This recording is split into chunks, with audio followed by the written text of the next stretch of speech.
भेद नाही, अभेद आहे ते. आणि त्या धनुष्याला नमस्कार केला, त्या धनुष्याला हात घातला, असं धनुष्य उचललं, गुण चढवण्यासाठी, प्रत्यंत जोडण्यासाठी असं वाकवलं दोन्ही हाताने, आणि वाकवल्याबरोबर काल आवाज झाला.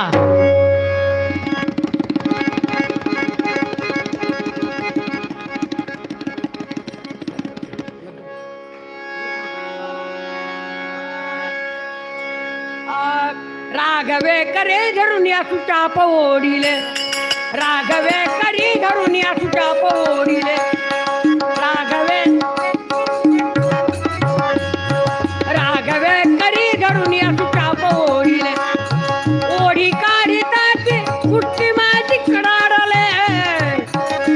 हात लावला आणि धनुष्य वाकवलं, काल आवाज झाला, धनुष्य मोडलं.